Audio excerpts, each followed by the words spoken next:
परमात्मनि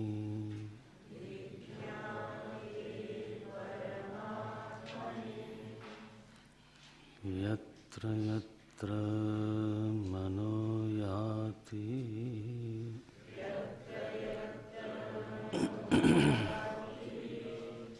तत्र तत्र समाधयः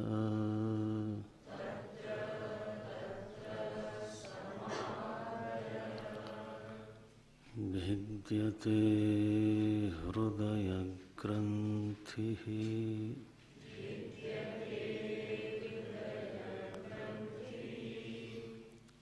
छिद्यन्ते सर्वसंशयाः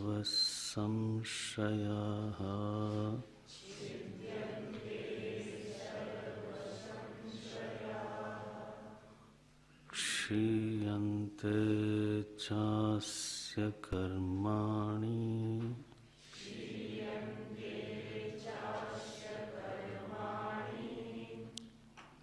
तस्मिन् दृष्टे परावरे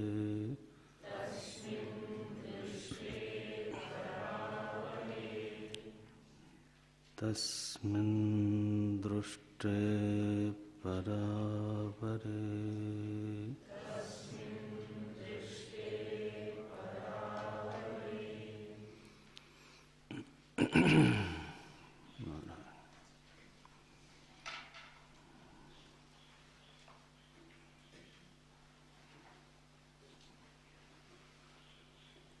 अंतिम श्लोक में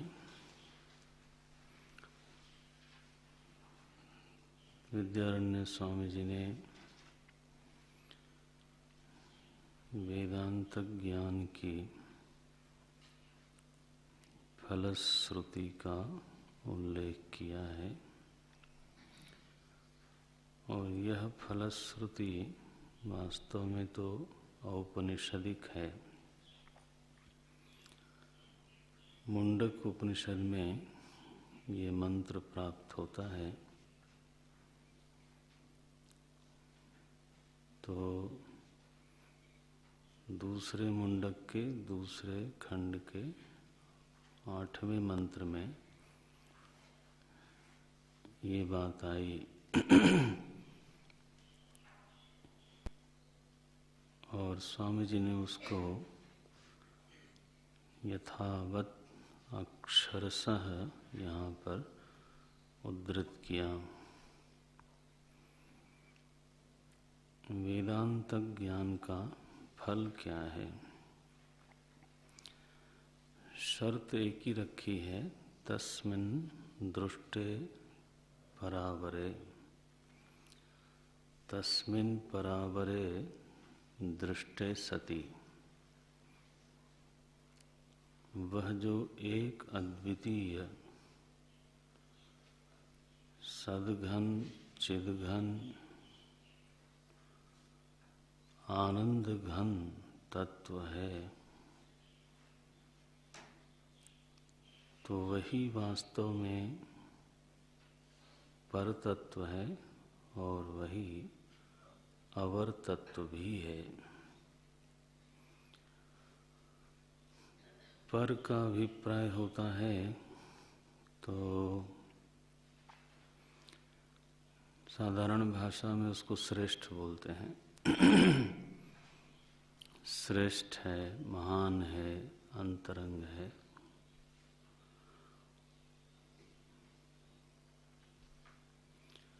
तो जब हम जगत में विकार देखते हैं, परिवर्तन देखते हैं, क्षणभंगुरता देखते हैं, तो इस कार्य जगत की अपेक्षा जो इसका कारण तत्व है वो महान है, श्रेष्ठ है, निर्विकार है, नित्य है।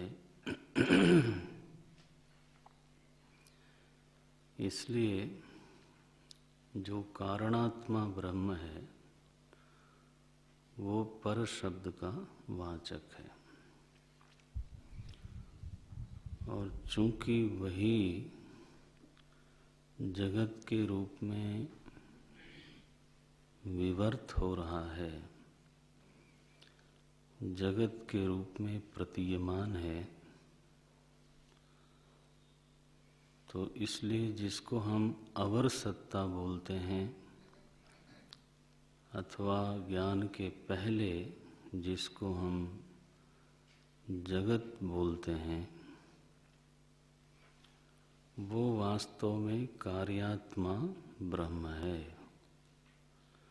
सो ब्रह्म की चर्चा की दृष्टि से दो संज्ञाएं हो गईं, कारणात्मा ब्रह्म और कार्यात्मा ब्रह्म।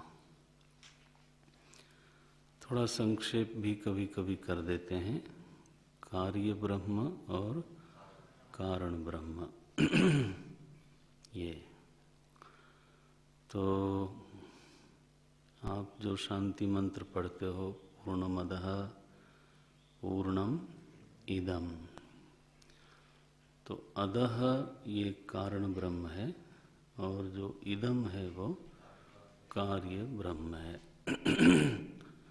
वास्तव में दो दो चीजें पूर्ण नहीं हो सकती, दोनों अगर एक दूसरे से अलग हों तो उनमें से कोई भी पूर्ण नहीं होगा। क्यों नहीं होगा? हाँ, दोनों दो होने से दोनों में वस्तु परिच्छेद होगा।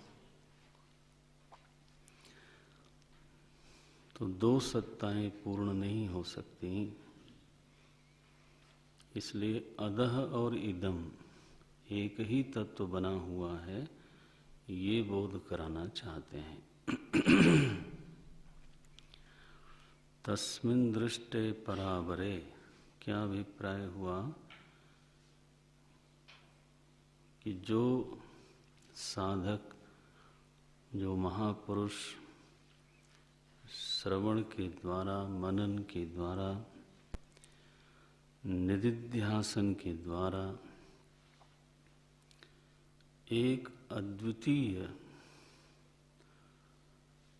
ब्रह्म तत्व को साक्षात अपरोक्ष रूप से प्रत्यक आत्मा के रूप से जान लेता है, देख लेता है। दृष्टे शब्द आया यहाँ पर, दृष्टि का अभिप्राय है तो साक्षात अपरोक्ष देख लेता है, तो उसके तीन फल बताए हैं। भिद्यते हृदय ग्रंथि, ये कल हम बात कर रहे थे, यह जो ग्रंथि है हृदय ग्रंथि है। हृदय का अभिप्राय कल बोला था मैंने, समझ, बुद्धि। समझ में जो एक गांठ पड़ गई, समझ में जो एक भ्रांति, एक ग्रंथि है, भिद्यते। भगवान भाष्यकार ने हृदय ग्रंथि शब्द लिखा, तो उसका अर्थ कहते हैं हृदय ग्रंथि हृदय एव अवस्थितः न तु आत्मनि। यह जो गांठ है वो आत्मा में नहीं है। कहाँ है? बोले हृदय में है, बुद्धिस्थ है। विद्या और अविद्या दोनों बुद्धि के ही धर्म हैं, आत्मा के नहीं हैं। ये चूंकि बुद्धि आत्माश्रित है, इसलिए अविद्या का आश्रय भी हम आत्मा को बोल सकते हैं, लेकिन आत्मा को अविद्या है ये नहीं बोल सकते। समझदारी बुद्धि में होती है तो नासमझी भी बुद्धि में ही होती है। ये तो हृदय ग्रंथि का अभिप्राय है समझ में गांठ। क्या गांठ है वो? तो कल हम बात कर रहे थे, जड़ चेतन ही ग्रंथि पड़ी गई। अहंकार और साक्षी की जो एकता है, अहंकार माने बुद्धि कह लो, अहंकार कह लो, दृग्दृश्य विवेक की भाषा में ये दोनों शब्द एक ही वस्तु के वाचक हैं, है ना। तो बुद्धि जो है वो जड़ है, अहंकार जो है वो जड़ है। आत्मनि विक्रिया नास्ति, बुद्धेर बोधो न जात्विति। आत्मबोध का श्लोक है, आपने पढ़ा है। आत्मा में विकार नहीं है और बुद्धि में बोध नहीं है, तो संयोज्य चा विवेके न जानामीति प्रवर्तते, ये गांठ है। इसको भीतर भीतर समझने की जरूरत है। ये जो हमारे भीतर ज्ञातृत्व नाम की एक चीज है, ये वो गांठ है। गांठ जोड़ा थोड़ा सा उठ जाती है ना, पकड़ में आती है, उसमें एक विशेषता आती है। तो हम सभी का जो एक व्यक्तित्व बना हुआ है, हम सभी लोग जो हैं एक व्यक्ति, एक इंडिविजुअल के रूप में अपने को अनुभव करते हैं। तो यह जो व्यक्तित्व की अनुभूति है, अपने होने में, अपने अस्तित्व में, अपने ज्ञान में जो व्यक्तित्व की अनुभूति है, ये उस गांठ का प्रकट रूप है। भिद्यते हृदय ग्रंथि का अभिप्राय फिर ये निकलेगा कि जब ज्ञातृत्व भंग होता है, जब व्यक्तित्व भंग हुआ, उसको बोलते हैं भिद्यते हृदय ग्रंथि। जब आकाश का यह भ्रम टूट गया कि मैं घटाकाश हूँ, है ना। आकाश तो आकाश है, लेकिन घट की उपाधि से उसने एक व्यक्तित्व धारण कर लिया, अपना एक नाम धारण कर लिया। क्या? घटाकाश। मेरा एक नाम है और फिर मेरा एक विशेष रूप है जो दूसरों से अलग है, और मेरा एक विशेष व्यवहार भी है जो दूसरों से अलग है। तो यह आकाश को जब तक भ्रम है तब तक गांठ पड़ी हुई है। जैसे ही उसका यह भ्रम टूटा तो उसकी वैयक्तिकता भंग हो गई, है ना। तो यहाँ जो चेतन अस्तित्व है, उसको ये भ्रम हो गया कि मैं ज्ञाता हूँ। देखो, अस्तित्व में व्यक्तित्व आया, चेतन में ज्ञातृत्व आया, आनंद में भोक्तृत्व आया। ये स्थिति बन गई। अस्तित्व कभी भी केवल अस्तित्व के रूप में मालूम नहीं पड़ता। अस्तित्व में व्यक्तित्व आया और चेतना में ज्ञातृत्व आया। ज्ञान स्वरूप जो तत्व है, आज वो ज्ञान स्वरूप नहीं लगता। कैसा लगता है? ज्ञाता होकर के भासता है। तो मैं तो ज्ञाता हूँ। ज्ञाता होने का अभिप्राय क्या है? कि मैं जानने की क्रिया का करता हूँ। ये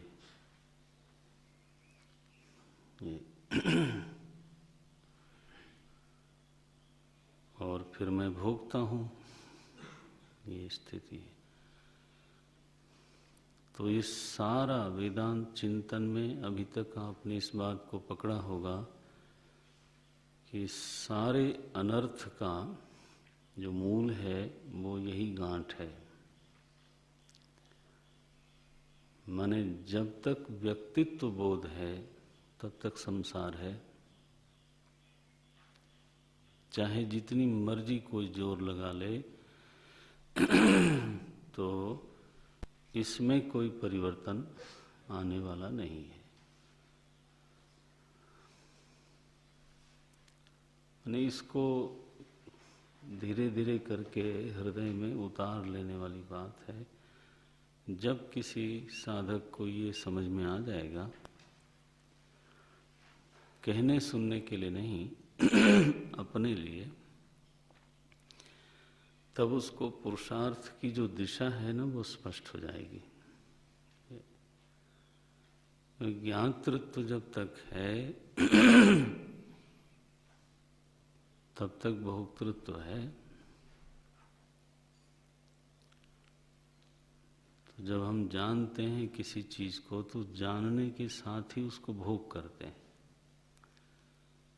असल में तो ज्ञातृत्व जो तत्व है, कहिए ज्ञातृत्व जिसको हम नाम दे रहे हैं, उसी में कर्तृत्व भोक्तृत्व दोनों ही छिपे हुए हैं।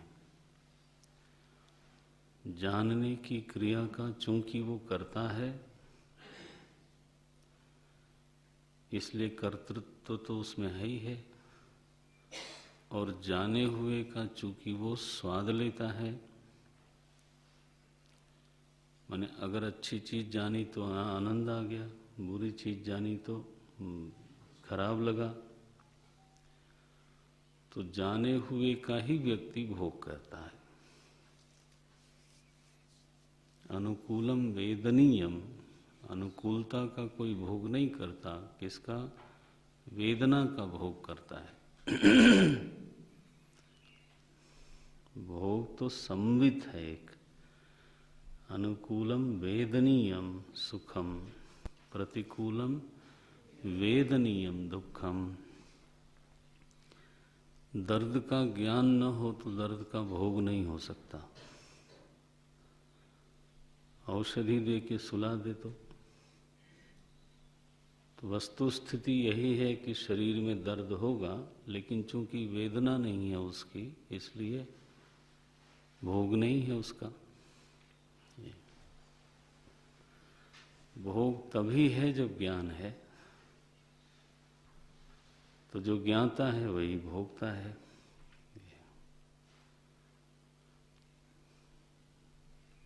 भोक्तृत्व और कर्तृत्व से इच्छा और कर्म सिद्ध हो जाते हैं। भोक्तृत्व में ही इच्छाओं का जागरण होता है, इच्छाओं का अंकुरण होता है, इच्छाओं का विस्तारण होता है। इच्छा किसकी? भोक्ता की। इच्छा तो हमेशा ही सगर्भा होती है, सुख देने के लिए ही उत्पन्न होती है। नहीं, इच्छा कभी भी एक ही उद्देश्य को लेकर उत्पन्न होती है, सुख देने के लिए। किसको? भोक्ता को। ये इसका मतलब है भोक्ता स्वयं सुखी नहीं है। ये तो इच्छाओं का प्ररोहण, इच्छाओं का जागरण, इच्छाओं का विस्तारण,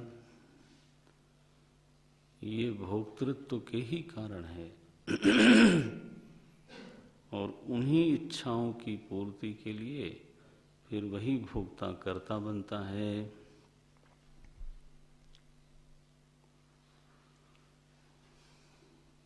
तो कर्ता से कर्म की सिद्धि हुई, कर्म से फल की सिद्धि हुई,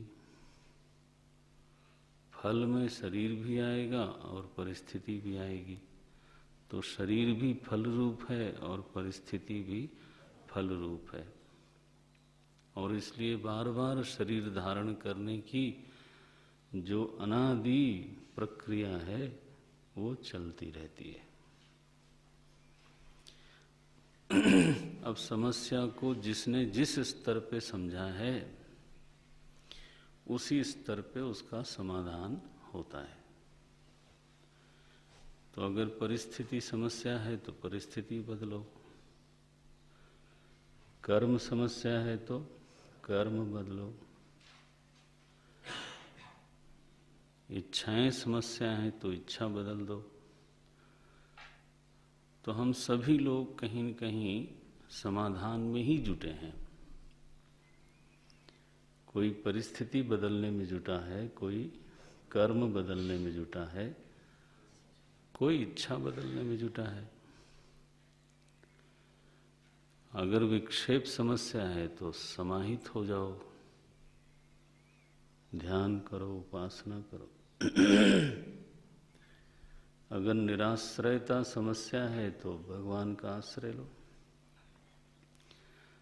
ये ना, माने समस्या के अनुसार ही फिर समाधान खोजता है व्यक्ति। से अगर किसी की दृष्टि में हृदय ग्रंथि समस्या है,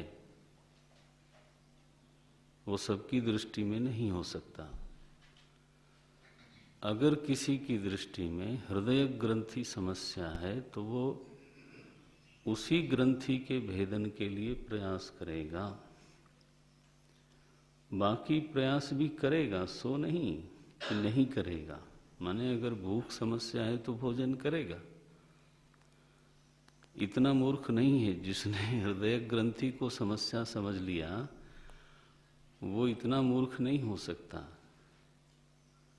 कि अगर भूख समस्या है तो भोजन न करके उपासना करे।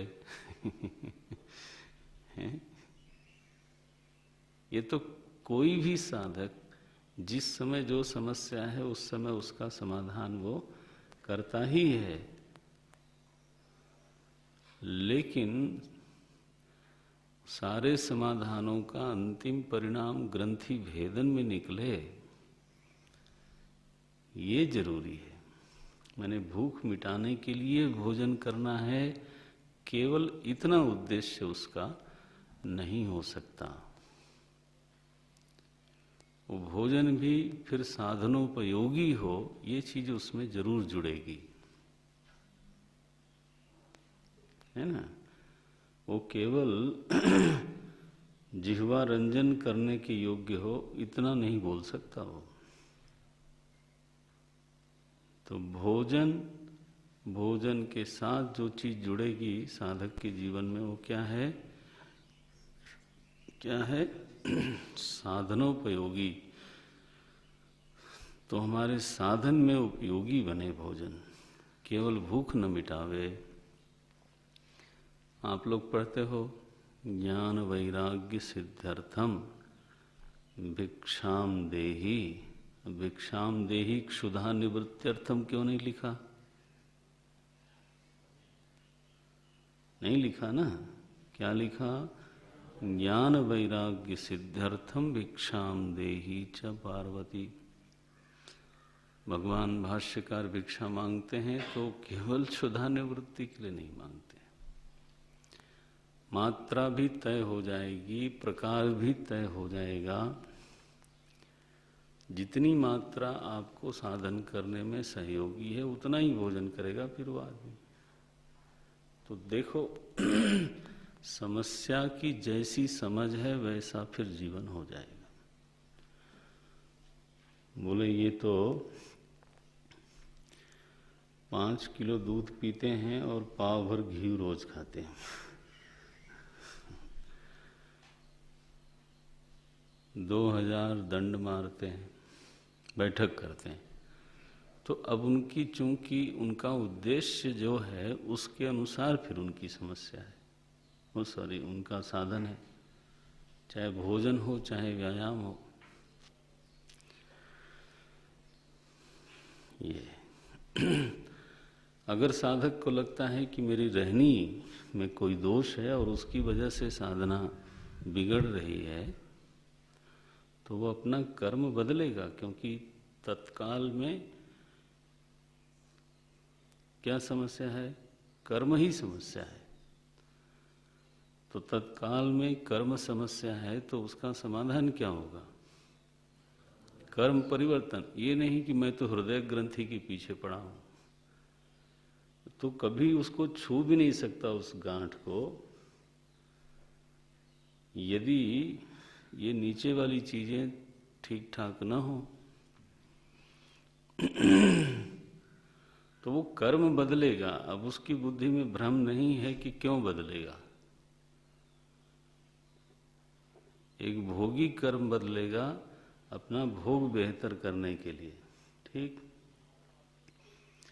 उपासना करने वाला कर्म बदलेगा भगवान की प्रीति और शरणागति दृढ़ करने के लिए, सी। और योगिनः कर्म कुर्वन्ति संगम त्यक्त्वा आत्मशुद्धये, देखो साफ लिखा, भोगिनः अपि कर्म कुर्वन्ति और योगिनः अपि कर्म कुर्वन्ति। लेकिन फिर कौन किसके लिए काम करता है, ये कौन तय करेगा? ये तय करेगा आपकी यह समझ कि आपकी समझ में असल में समस्या क्या है। ये तो अगर समस्या की साफ समझ होवे तो कर्म परिवर्तन योगी भी करता है, रहनी वो भी बदलता है, लेकिन इस पूरी समझ के साथ कि इस बदलाव का अंतिम उद्देश्य है गांठ का भेदन करना।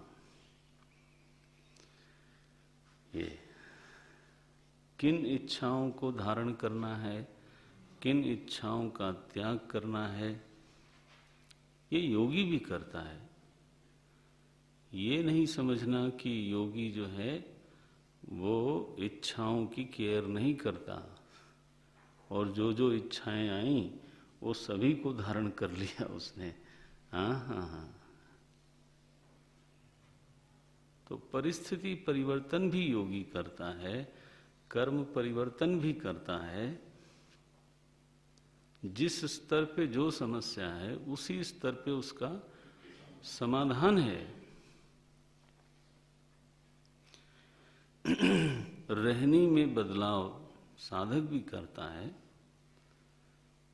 और इच्छाओं का चुनाव और त्याग योगी भी करता है, जरूर करता है।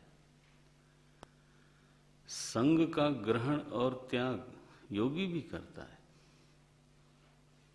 संगस्तेष्वपि प्रार्थ्य, कैसे है? भागवत जी में लिखा, कपिल भगवान ने देवहूति माता को समझाया कि सबसे पहले तो सत्संग की प्रार्थना करनी चाहिए। वो तो सुलभ नहीं है सबको, नहीं। तो बोले कि प्रार्थना करो ऐसे संतों का संग मिले। अब संत माने लोग अपने अपने मापदंड बनाए बैठे। शास्त्र में जो मापदंड है बस वो हमारा हो जाना चाहिए। तितिक्षवः कारुणिकाः, हाँ, सुहृदः सर्वदेहिनां अजात शत्रवः शांताः साधव साधुभूषणाः। देखो ऐसी बात कहते हैं। ये पैरामीटर्स हैं साधु के। लक्ष्य की ओर बढ़ने में कष्ट उसको रोक नहीं सकता। तितिक्षवः, उसको सहेगा लेकिन बढ़ेगा।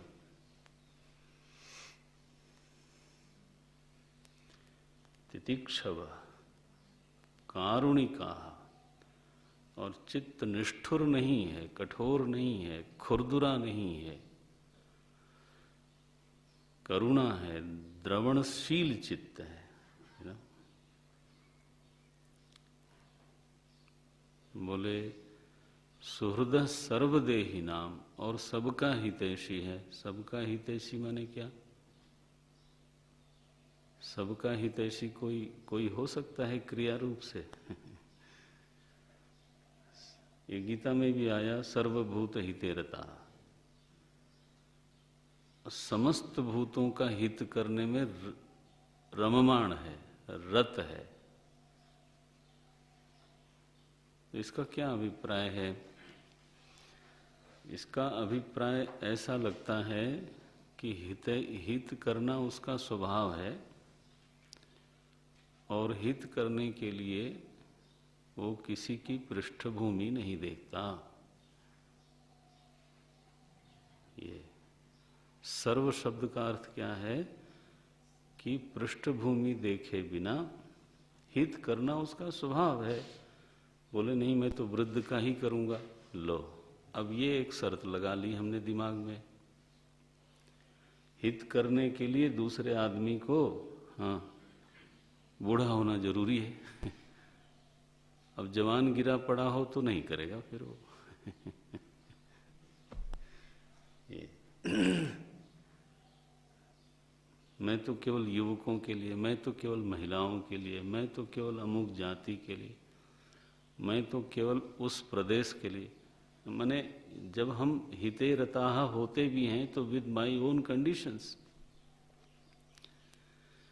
अपनी शर्तों के आधार पर हितैषी होते हैं। वो नहीं चाहिए। हित करना स्वभाव बन जाए विदाउट सीइंग द बैकग्राउंड। बस, background should not become an obstacle. ये जो वर्गीय चिंतन है ना समाज में, एक वर्ग को, चाहे वो डाकू हो, उसको भी फिर प्रेफरेंस, क्यों? मेरी जात का है।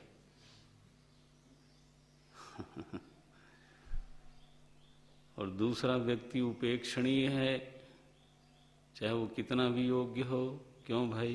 कहते हमारी जात का नहीं। लो, तो ये एक भूत हिते रता। साधु का ये स्वभाव नहीं है। बोले मैं तो केवल गरीबों का ही हित करूंगा, अमीरों से क्यों दुश्मनी पाल ली? इसको नहीं बोलते साधु कि बस एक वर्ग के लिए अपने को नीलाम कर देना। ये साधु का काम नहीं। सुहृद सर्वदेही नाम, ये नोशन साफ रहना चाहिए। साधु किसको कहते हैं? अजात शत्रव, अपनी बुद्धि में किसी को शत्रु नहीं मानना। शत्रु बुद्धि विनाशाय। ये शांताः, और चित्त उसका प्रशांत बना रहे। भागवत जी ने कहा साधव साधु भूषणा, ये साधुओं के आभूषण हैं। इनको धारण करके जो चलता है भाई वो साधु है। और उन साधुओं का संग प्रार्थनीय है। भगवान से मांगो कि ऐसे लोगों का संग हमको मिले। तो साधक भी संग का चुनाव करता है, त्याग भी करता है। दुस्संगः सर्वथैव त्याज्य। क्यों भाई? अगर संग के स्तर पे समस्या उठ रही है तो उसका समाधान कहाँ है? संग पर ही समाधान भी है। अब ये तो समस्या कहीं हो, मरहम कहीं और लगाए। ये साधु कोई क्या बोलते हैं, सिंपल्टन बोलते हैं लोग अंग्रेजी में, है ना। भोला भाला शब्द निगेटिव हो जाता है बाद में। बोले साधु बड़े बड़े भोले हैं। बोले भोले हैं माने मूर्ख हैं। इनको कुछ खास समझ आती नहीं जीवन के बारे में, इसका नाम है बड़े भोले हैं। हमेशा एक आदमी चाहिए चालाक उनके पीछे, जो उनको क्या संभाल सके। ऐसा नहीं है। साधु तो उसी ने तो विद्या दी, उसी ने धारण की।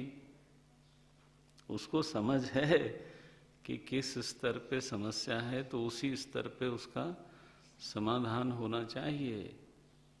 तो साधु लोग भी रहनी बदलते हुए देखे जाते हैं, कर्म बदलते हुए देखे जाते हैं, इच्छाएं बदलते हुए देखे जाते हैं, संग बदलते हुए देखे जाते हैं, परिस्थिति बदलते हुए, देश बदलते हुए देखे जाते हैं।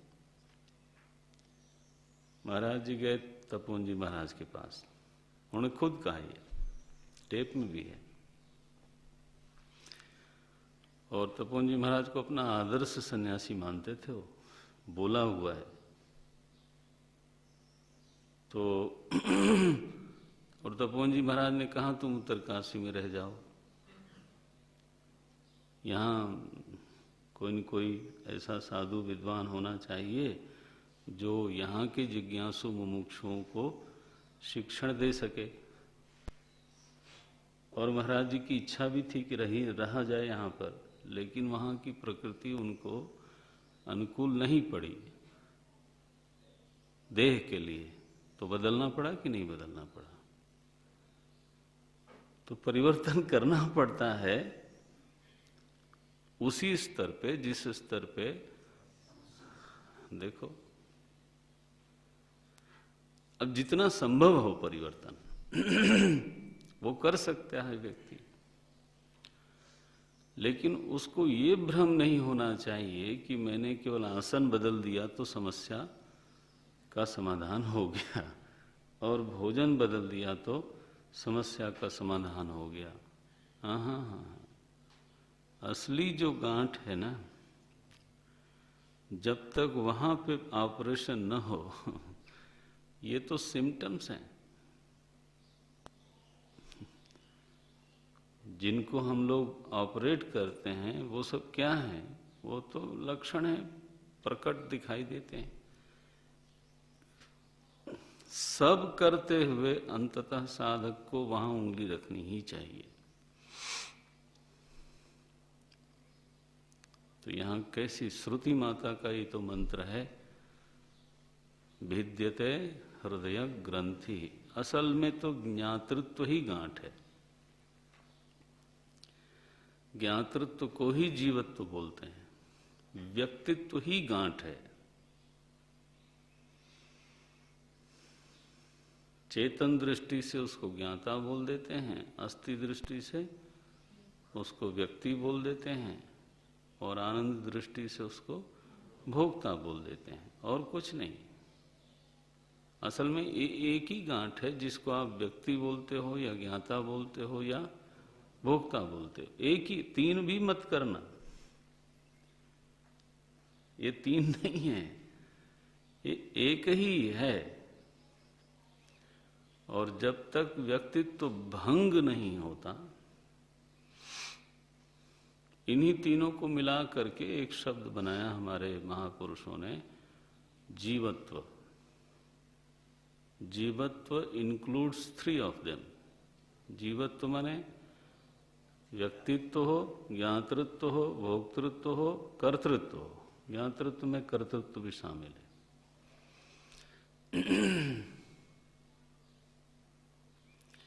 जीवत्व भंग न हो और कोई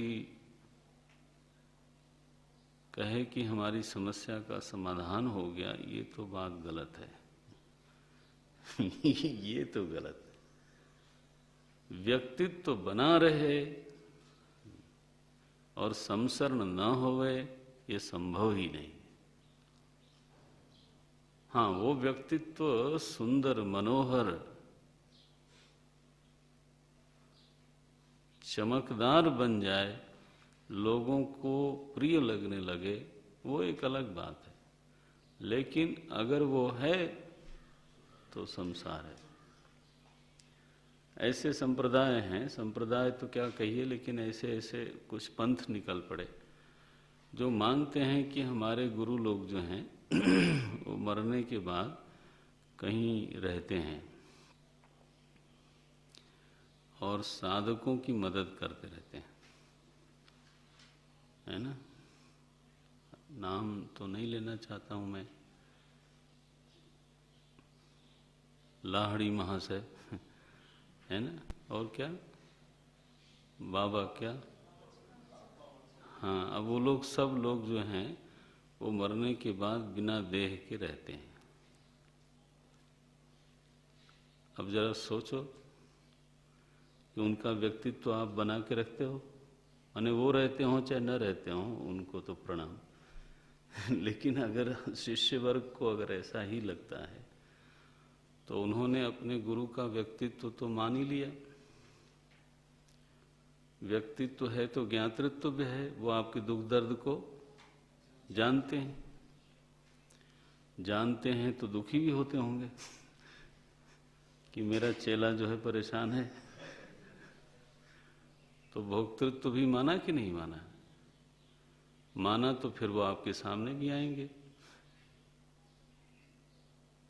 और जाएंगे भी तो ये तुमने क्या मान रखा है? अपने गुरु को ज्ञानी बनाया कि अज्ञानी बनाया?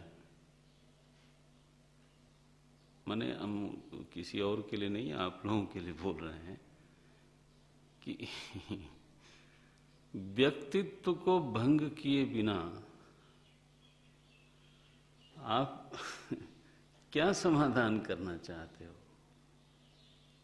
अगर वो गांठ वहीं की वहीं पड़ी हुई है, क्या बोल रहे हैं?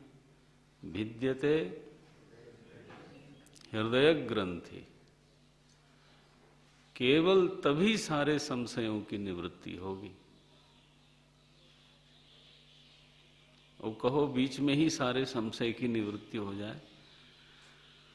गोस्वामी जी ने इसका अनुवाद कर दिया, बोले तुलसीदास यह दशाहीन संशय निर्मूल न जाहि। जब तक यह दशा प्राप्त न हो जाए तब तक संशय निर्मूल न जाहि। संशय का निर्मूल स्थिति प्राप्त नहीं होती। ये विनय पत्रिका का पद है।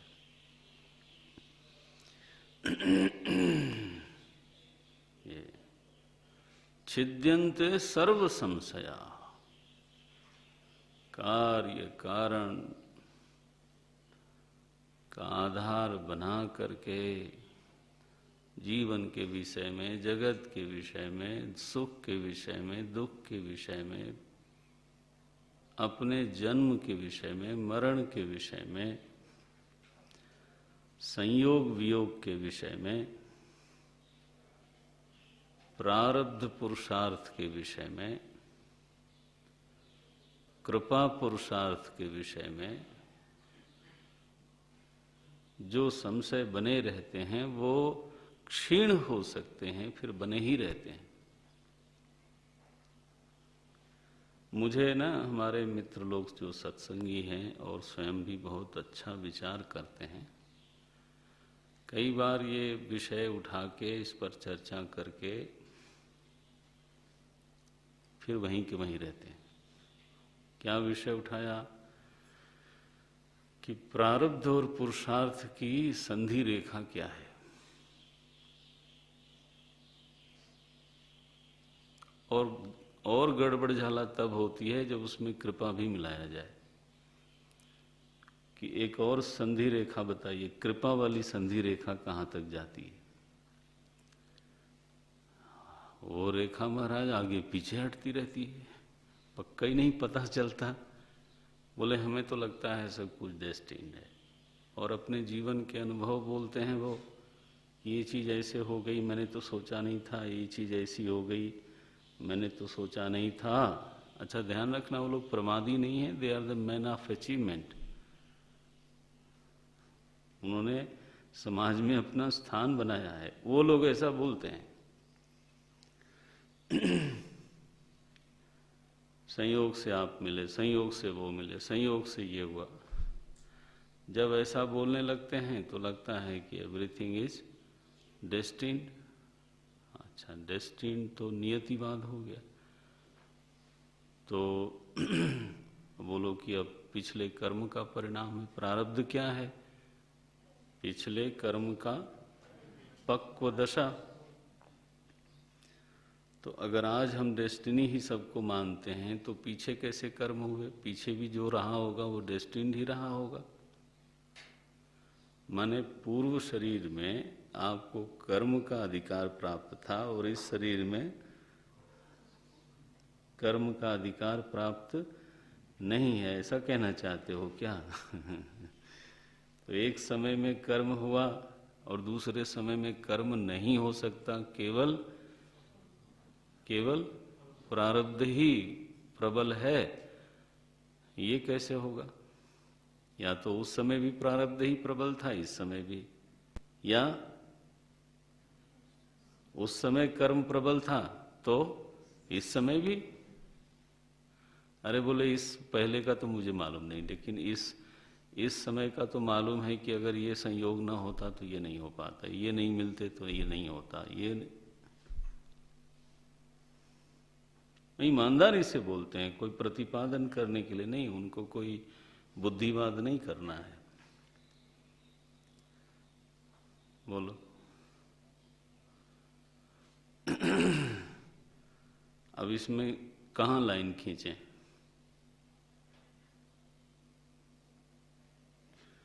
उसी कार में बैठे थे एक और भगत मित्र, और बोले ये क्या प्रारब्ध आरब्ध की बात करते हो? मैं तो कहता हूँ केवल कृपा साध्य है सब कुछ। बस जो कुछ होता है जीवन में अंततः उसमें भलाई है, अंततः भलाई है, दुखद में भी भलाई है। तो संयोग मिलते हैं जीवन में, दिशाएं मिलती चली जाती हैं, ये हुआ वो हुआ, 4 घटनाएं जीवन की धमाधम सुना दी। अगर मैं उनको अलाउ करूं तो वो पूरे रास्ते भर सुना सकते हैं। मैंने कहा अब सुनाओ भाई तुम, यहाँ तो कृपावाद आ गया, तो तुम्हारे कर्म का। बोले कर्म भी उनकी कृपा से ही वो वातावरण मिल जाता है, वो बुद्धि आ जाती है। अच्छा ये एकदम गलत नहीं है, ध्यान रखना।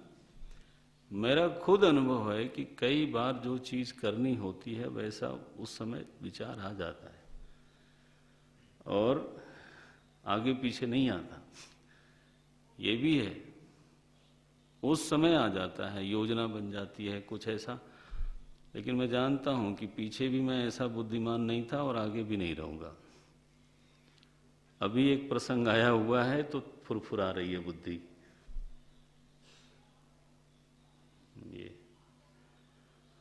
ये क्या है? इसमें कौन सी जगह पे कौन बैठेगा?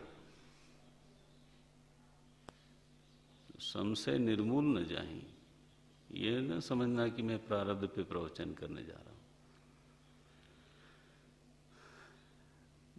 छिद्यन्ते सर्व संशयाः, ये हो नहीं सकता, चाहे आप जितने बड़े विचारक हो। मैं चैलेंज करता हूं,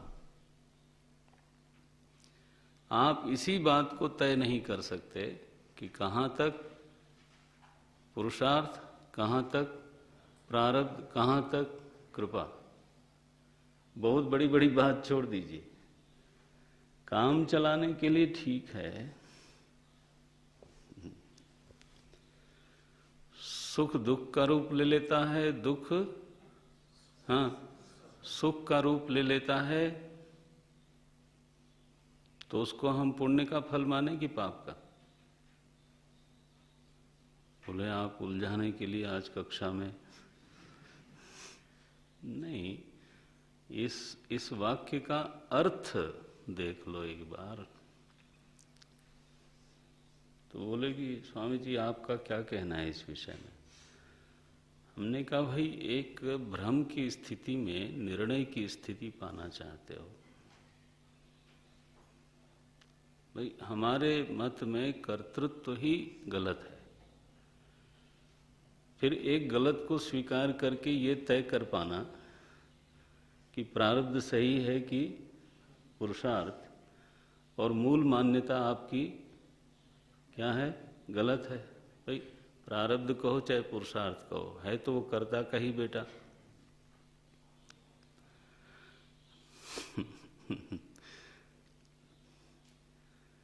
माने कर्ता को स्वीकार करके फिर सही उत्तर खोजना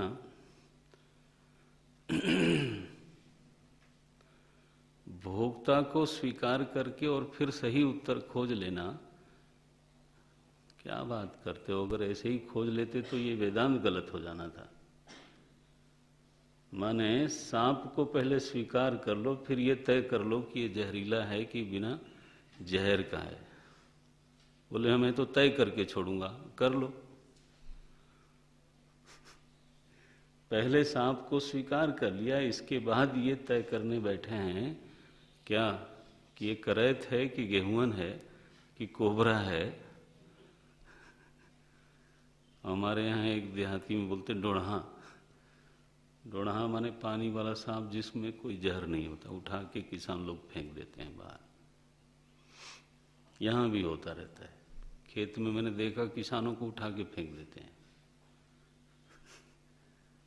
अब वो है कि नहीं पहले वो देखो। जब एक बार गलत चीज मान कर, माने गलत सवाल का सही उत्तर खोजते हो, बहुत बड़े गणितज्ञ हो गए।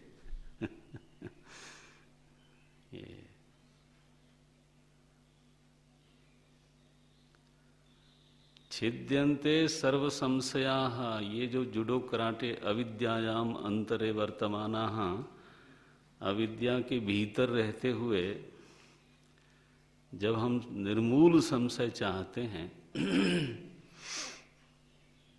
तो ये क्या श्रुति आपको बच्ची लगती है? श्रुति ने क्या शर्त लगाया? जब गांठ भंग होती है तब सारे संशय एकदम जाते हैं। यही सच है। पहले आप विचार करो, साधन भजन करते रहो, लेकिन ग्रंथि भेदन समाधान है। ये जब समझ में आए तब समझ में आवे।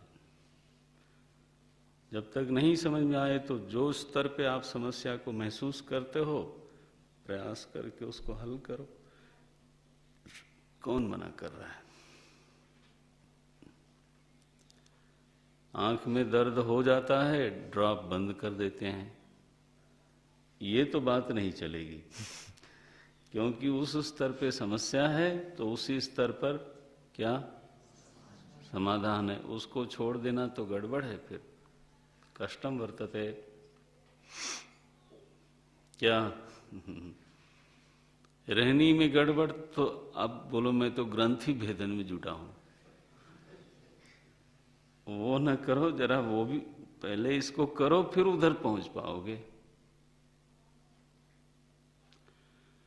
छिद्यन्ते सर्व संशया। कोई बोलते हैं कर्म ही समस्या है। क्यों भाई? वो तो फल बन के आती है, जब तक फल नहीं देती तब तक अमृत बन के बना रहता है। उपनिषद में आया ये। तो इसलिए कर्म बंधना, लोकोयम कर्म बंधना। गीता में लिखा 18वें अध्याय में, त्याज्यम दोष अवदित्येके। कुछ लोगों ने यह निर्णय पाया कि सारे ही कर्मों में दोष तो रहता ही है, निर्दोष कर्म किधर से? और भगवान ने खुद मान लिया उसको। बोले यस सर्वारंभा ही दोषेण धूमे नाग्नि रिवावृता। तो कर्म तो हमेशा ही सदोष होते हैं। नारायण, ऐसा तो कोई भी कर्म नहीं है जिसमें कोई न कोई दोष न हो। सोच के देख लेना। ओ हो। तो सदोष कर्म का फल केवल सुख कैसे हो सकता है? वो तो बांधेगा ही, अपने फल के साथ बांधेगा। तो जब तक कर्म है तब तक संसार है। बोले चिंता न करो,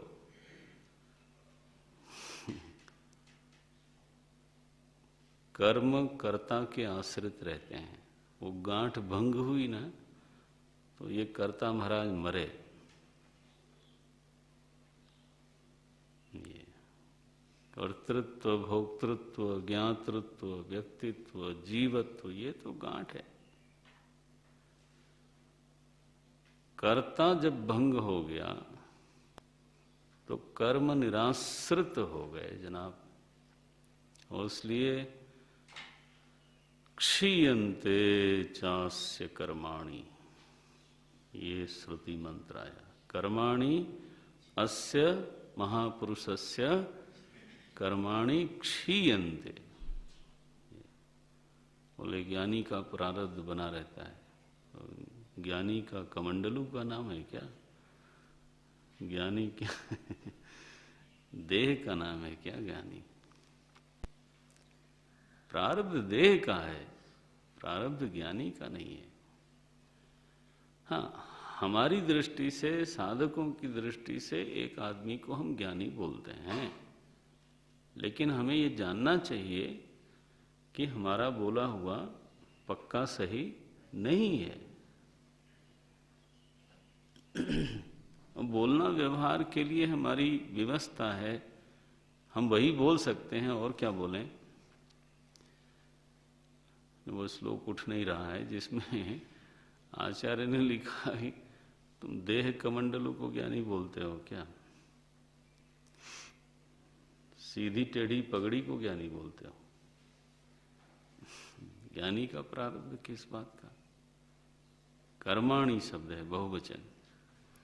संचितानि आगमानि प्रारब्धानि च, ये बोलना पड़ेगा। बहुवचन में 3 चीज तो होती है कम से कम। तो क्षीयन्ते चास्य कर्माणि तस्मिन् दृष्टे परावरे। बोले महाराज ये गांठ कैसे भंग हुई? बोले अधिष्ठान दर्शन से। देखा ना भाई, रज्जु पर प्रतीयमान सर्प की निवृत्ति तब तक होती नहीं जब तक रज्जु दर्शन न हो जाए। चाहे जितनी मर्जी तर्क कर लो, चित्त सुखाचार्य जी ने इस पर बहुत बल दिया। वो बोले अधिष्ठान ज्ञान के बिना भ्रांति ज्ञान तो मिटता नहीं।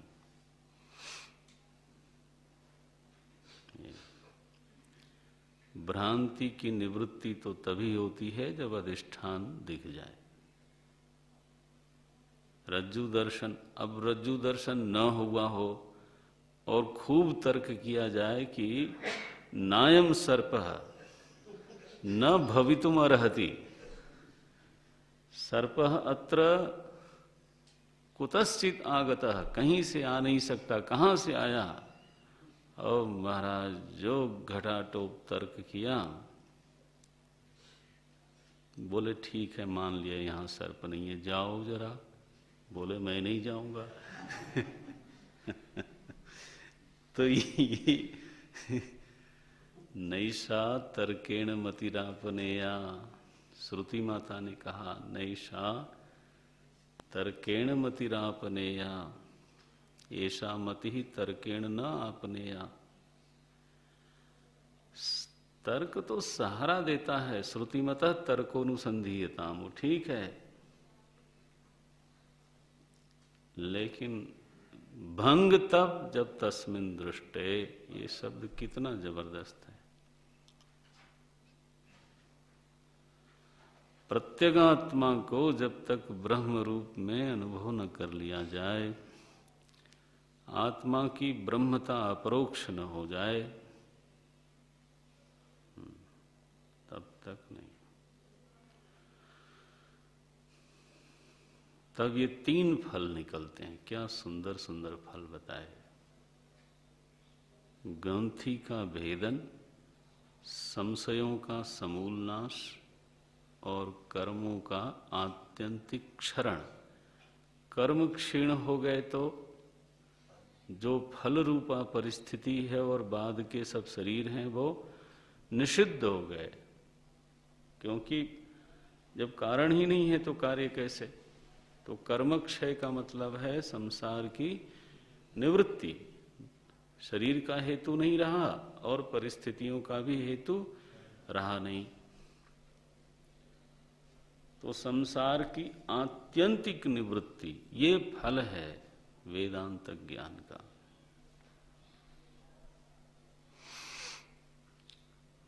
इस पर साधकों को बार बार मनन होना चाहिए, मनन करना चाहिए। क्या लाभ होगा उसका? ये लाभ नहीं होगा कि आपको तुरंत फल मिल जाए। फल चिंतन से अपने साधना में बल आता है, अपनी साधना की गति बढ़ती है, अपनी साधना की दिशा में अगर कहीं कोई कंपन हो रहा हो तो वो सुस्थिर हो जाती है कि अरे, क्योंकि आप समझते हो ना, गति बनाने के लिए दो चीजें सहायक मानी जाती हैं। एक तो the goal has to be attractive to me, लक्ष्य ऐसा हो जो मेरे लिए आकर्षण का विषय हो, and it has to be achievable for me. अब लक्ष्य बहुत सारे दुनिया में हैं जो आकर्षक हो सकते हैं, लेकिन मुझे कभी लगता ही नहीं कि मैं उसके आसपास भी जा सकता हूं, तो मैं दूर से ही नमस्कार कर देता हूं। सांसारिक दृष्टांत देता हूं मैं। बड़ी बड़ी नौकरियां हैं, लेकिन सारे लड़कों को वो आकर्षित थोड़ो कर सकती हैं। क्यों नहीं कर पाती? अचीवेबल नहीं लगती, बात खत्म हुई। तो वो क्या बोलते हैं? अंगूर खट्टे हैं, ये लगने लगता है। तो या फिर जिस चीज में हमारी सामर्थ्य है, जो मैं प्राप्त कर सकता हूं, वो लक्ष्य हमारे लिए आकर्षक ही नहीं है। एक आदमी शायद स्कूल में मास्टर बन सकता है, लेकिन क्या मास्टर ये बोलते हैं। दूसरे आदमी के लिए वो आकर्षक लक्ष्य हो सकता है, लेकिन एक आदमी यूनिवर्सिटी में लेक्चरर बनने की कोशिश कर रहा है, उसको कहो जी स्कूल में मास्टर बनो, तो वो कहेगा कि क्या बात करते हो। दूसरा आदमी कहता है सबसे पुण्य का कार्य है ये। अगर उसको लक्ष्य आकर्षक लगता है, सर्टेनली वो he will go for it. So हमारे भीतर की सुप्त शक्तियों को साधना में नियोजित होने के लिए ये दो घटना हमारी बुद्धि में घटनी चाहिए। जो लक्ष्य हमारे सामने है, उसका संपूर्ण आकर्षण हमारी बुद्धि में खिलना चाहिए। उसका जो सौंदर्य है ना लक्ष्य का, जो लक्ष्य की महिमा है, वो हमारी बुद्धि में खिलती जानी चाहिए। अगर वो नहीं खिलेगी तो हमारी गति धीमी होती जाएगी। चलते हैं ठीक, ऐसा लगेगा। दूसरा, इसी को लोग फिर आत्मश्रद्धा बोलते हैं कि मैं इसको प्राप्त कर सकता हूं। यह बात साधक को बिल्कुल लगनी ही चाहिए। आज नहीं तो कल, कल नहीं तो बुढ़ापे तक, नहीं तो अगले जन्म तक। हमारे गुरुदेव इसका समाधान कैसे करते थे? वो कहते थे spirituality, spiritual path is something where nobody fails, ये बोलते थे। कोई फेल नहीं होता, it is a matter of time. ये दुनियावी जो मार्ग है ना, उसमें कोई सफल असफल होता होगा, वो दुनिया की बात दुनिया जाने। लेकिन गुरुदेव का ये कहना था कि ये तो संभव ही नहीं है कि इस मार्ग में कोई फेल हो जाए। बिल्कुल सुदुराचार, ये गीता में लिखा, सुदुराचार। अपिचेत सुदुराचार भजते माम। हाँ, ये है कि समय लग सकता है। बहूनाम जन्मनामन्ते ज्ञानवान माम प्रपद्यते, ये हो सकता है। तो हम इंच बाय इंच उस दिशा में चलेंगे जो दिशा सचमुच में हमारे समाधान की दिशा है। लेकिन दौड़ते हुए उस दिशा में क्यों चलें जहां पर समाधान होना ही नहीं है। बोले बहुत तेज दौड़ सकते हैं, ये तो दौड़ ठीक है, दौड़ सकते हैं, किधर?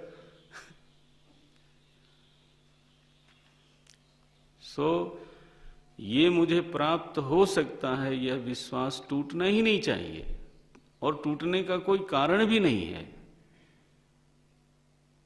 आपको शायद मालूम ही होगा, even Dhritarashtra got the liberation. Vidur ji Maharaj ने जब उसको प्रेरित किया, इतना जीवन भर उसका ऐसा रहा, बट आखिरी में तीव्र साधना की उन्होंने, और ही अचीव्ड इट। जिसने चाहा पाया ही पाया। ये तो कोई पराया घर में जाने की थोड़ा बात है, अपने घर में जाने की बात है। ये है। तो ये दोनों चीज प्राप्त करने के लिए ये फल चिंतन बहुत जरूरी है। अगर फल चिंतन जरूरी नहीं होता तो श्रुति में इसका उल्लेख भी नहीं होता। ये इसलिए इन चीजों को पढ़ना चाहिए, समझना चाहिए कि दिस इज द सॉल्यूशन। और जब आपको लगे ये हल्की चीज है, फिर बाकी सॉल्यूशन को साहस पूर्वक चित्त में लेके देखना चाहिए, क्या ये सॉल्यूशन है? समृद्धि समाधान है किसका? दरिद्रता का। ध्यान रखना, दुनिया की कोई चीज उठा लो आप, वो समाधान होगी भी तो एक सीमित का। डरो नहीं आप, आंख पलायन मत करो, बौद्धिक पलायन मत करो। जिस चीज को मर्जी उठा करके देख लो, वो समाधान जरूर है, लेकिन एक कोई छोटी सी समस्या का, और बाकी समस्याएं अपनी जगह पर चलती ही रहती हैं।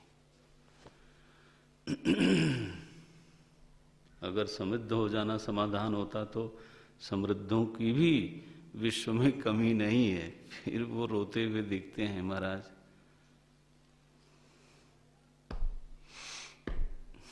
थोड़े थोड़े सब दुखी,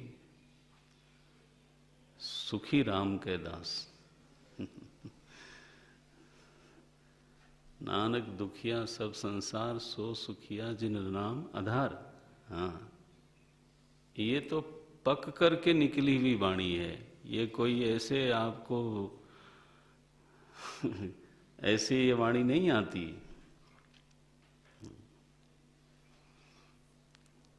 नारायण।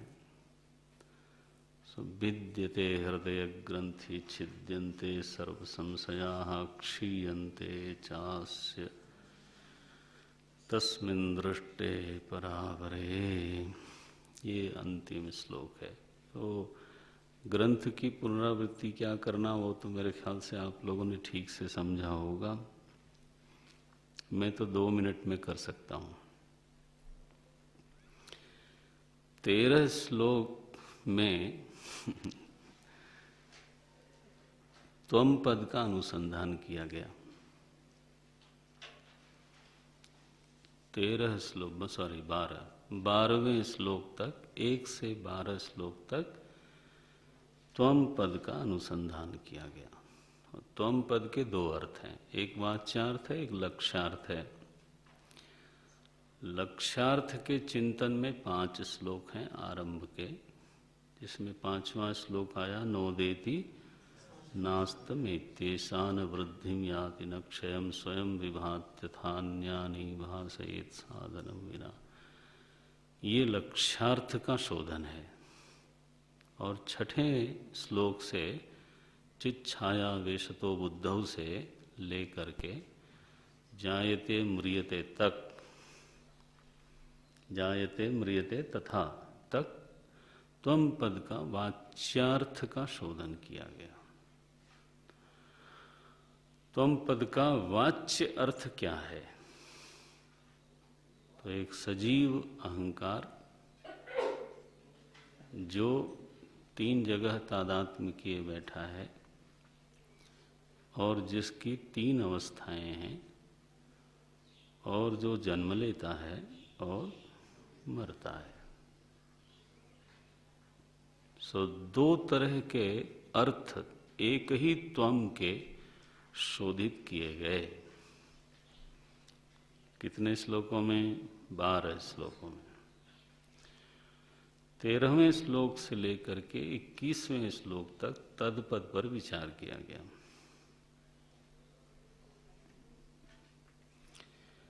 जगत का स्वरूप क्या है वेदांत चिंतन में? सृष्टिर्नाम ब्रह्मरूपे सच्चिदानंद वस्तुनि अब्धौ फेनादिवत् सर्व नाम रूप प्रसारण। ये जगत है नाम रूप का प्रसारण, और ये अधिष्ठान के ऊपर, सच्चिदानंद अधिष्ठान के ऊपर प्रतीयमान है। ऐसे ही जैसे जल राशि के ऊपर लहरें और फेन और बुदबुद। इसको किसने पैदा कर दिया? बोले माया की 2 शक्तियां हैं, उन्होंने पैदा किया। विक्षेप शक्ति ने अधिष्ठान में जगत को दिखा दिया, लेकिन विक्षेप शक्ति का आधार बनती है आवरण शक्ति। उसने 2 जगह आवरण किया है, दृष्टा और दृश्य के भेद का आवरण, अधिष्ठान और अध्यास रूप सृष्टि के भेद का आवरण। सो भेद का आवरण हुआ पड़ा है, और इसीलिए या शक्ति तद्वशात ब्रह्म विकृतत्वेन भासते। इस आवरण के कारण 2 दुर्घटना घट गई। ब्रह्म विकारी रूप से, जगद रूप से भासने लगा, और साक्षी जीव रूप से भासने लगा। ये बहुत सुंदर निरूपण है। अस्य जीवत्वम आरोपात साक्षिण्यप्यवभासते। जीवत्वम साक्षिणी अपि अवभासते, माने साक्षी जीव रूप से भासने लगा, और ब्रह्म जगद रूप से भासने लगा। ये आवरण भंग हो जाए यदि, तो क्या होगा? बोले यह जो जीवत्व है वो तो दृष्टा में कहीं से भी नहीं है, ये सिद्ध होगा। भेदे भाते अपयाति तत्, अपयाति तत्, तत् माने जीवत्वम अपयाति, जीवत्व नष्ट होता है। और अगर ब्रह्म और जगत का भेद भाषित होने लग गया, आवरण भंग हो गया, तो भेदस्तयोर विकारस्यात् सर्गे न ब्रह्मणि क्वचित। सर्ग में, सृष्टि में ही विकार है, तो ब्रह्म में विकार संभव नहीं है। इस बात का अभ्यास कैसे करें? तो 2 श्लोक दिए। अस्ति भाति प्रियम रूपम, ये 20वां श्लोक है। बोले इसका अभ्यास करो।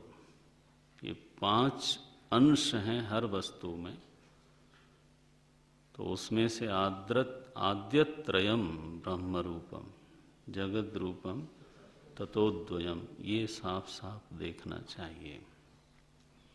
अगर ये दिखाई देने लगा तो पता ये चलेगा कि निर्जीव सृष्टि हो अथवा सजीव सृष्टि, दोनों के अधिष्ठानता में अभिन्ना सच्चिदानंदाः भिद्येते रूप नामनि खवाय वग्नि जलोर्विषु देवतिर्यं नरादिषु।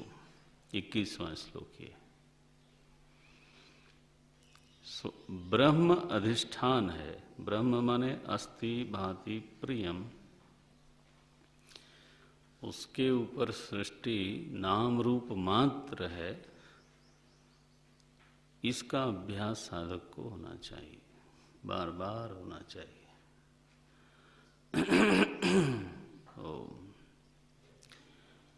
एक बार इसका ठीक ठीक अनुसंधान हो जाए, तब 22वें श्लोक से समाधि प्रकरण आरंभ किया 29वें श्लोक तक।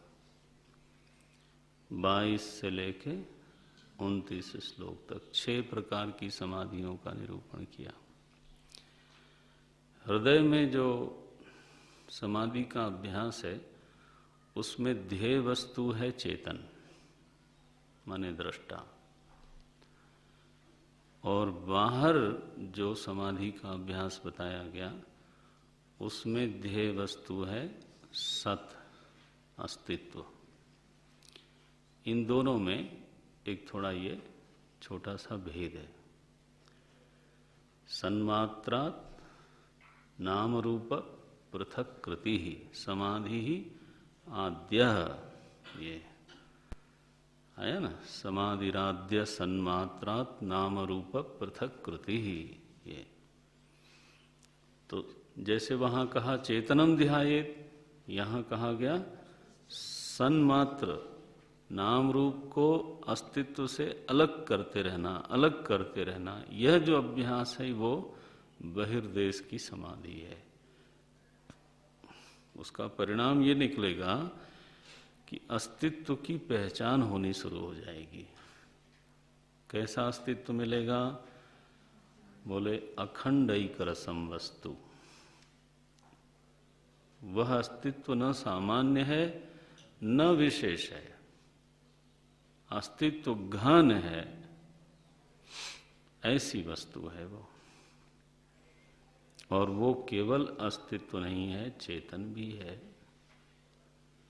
तो अखंड ऐक रसम वस्तु सच्चिदानंद लक्षणम इति अविच्छिन्न चिंता। ऐसी अविच्छिन्न चिंता जब होने लग जाए, तब समझो शब्दानुविद्ध समाधि बन गई। स्तब्धि भाव आवे तो बहिर्देश की निर्विकल्प बन गई। एतै समाधि षड्भि नयेत कालम निरंतरम। ये 29वां श्लोक आया। इससे क्या होगा इस समाधि से?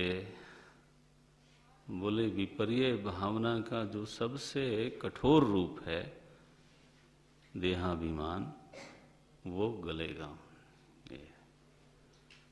देहाभिमाने गलिते। देखो, बोध से, ज्ञान से अगर देहाभिमान मिट गया होता तो निदिध्यासन की आवश्यकता भी नहीं होती। लेकिन वो पीछे पीछे के जो अभ्यास हैं वो बार बार सताते रहते हैं। तो इस समस्या से निजात पाने का भी कोई साधन होना चाहिए। और साधन का जब अभाव होता है ना, तो व्यक्ति बड़ा विवश पाता है अपने आप को। माने कोई रोग हुआ हो और डॉक्टर लोग कहें कि इसका समाधान तो नहीं हो सकता, it has no treatment, suddenly they say no treatment. अब नो ट्रीटमेंट का मतलब फिर आदमी कहाँ खड़ा है? एक रोग हो और कहे यस इसका ट्रीटमेंट है, तब तो काम ठीक हो गया। अब रोग है तो है, उसको मैं आपको नहीं होना चाहिए था रोग, ऐसा कहने से कैसे काम चलेगा? कई बार ना हमें ऐसे सुनने को मिलता है कि आपको कैसे हो गया, ये तो नहीं होना चाहिए था। बोले भाई ये तो शब्द गलत है, अब है ये, अब आप इसका समाधान करो। नहीं होना चाहिए था माने क्या? ऐसा सोच के मुझे क्या मिलेगा?